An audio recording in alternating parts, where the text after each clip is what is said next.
Hi friends, இன்றைக்கி நான் today ஸ்பெஷலில் வந்து என் பையன் வீட்டுக்கு வந்திருக்கேன். ஸோ இன்றைக்கி அவன் தான் வந்து சமையல்லாம் செய்கிறான். இன்றைக்கி ரெஸ்ட்டுன்னு சொல்லிட்டான். எப்போ பார் நம்மளே செஞ்சு நம்மளே சாப்பிட்டு போர் அடிச்சு போச்சு எனக்கு. ஸோ ஒரு சேஞ்சு இன்றைக்கி அவன் செய்கிறேன்றதுனால நான் ரெஸ்ட்டு. வெஜ்ஜு புலாவு ராய்த்தா பண்ணியிருந்தாங்க. பீன்ஸ் கொட்டை, கேரட்டு, காலிஃப்ளவரு, சோயா மீல் மேக்கர்லாம் போட்டு வெஜ்ஜு புலாவு கூடவே ராய்த்தா. வெஜ்ஜு சாப்பிட்றவங்களுக்கு வெஜ்ஜு, நான்வெஜ் சாப்பிட்றவங்களுக்கு நான்வெஜ்ஜு, ஒயிட் ரைஸு, அப்புறம் வந்து முருங்காய் எறா போட்டு கொழும்பு வச்சுருந்தாங்க. பச்சை எறா தான் இது வந்துட்டு. ஃப்ரெஷ்ஷாக வந்து எறா வாங்கிட்டு வந்துட்டு முருங்காய் போட்டு கொழும்பு வச்சுருந்தாங்க. ஸோ கூடவே வந்துட்டு ஃபிஷ்ஷு ஃப்ரையும் பண்ணியிருந்தாங்க. அப்புறம் ஃபிஷ்ஷு கபாபு, எக்கு ஃப்ரையி, நாட்டுக்கோழி வந்து கொழும்பு வச்சுருந்தாங்க.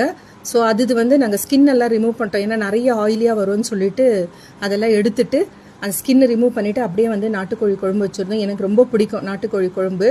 கூட வந்து ஃபிஷ்ஷு கபாப், இது வந்து பாறை மீனில் வந்து ஃபிஷ்ஷு கபாப் செஞ்சுருந்தாங்க. ஸோ நிறைய வெரைட்டி பண்ணியிருந்தா ரொம்ப சந்தோஷமாக இருந்தது எனக்கு. எந்த நேரமும் நானே கிச்சனில் நின்று செஞ்சுட்டு எனக்கு இன்றைக்கி ரெஸ்ட்டுன்னு சொல்லிட்டு அவன் வீட்டுக்கு கூப்பிட்டுருந்தாங்க. ஸோ இன்றைக்கி அங்கே தான் வந்து சாப்பாடு. Thank you friends, take care, bye bye.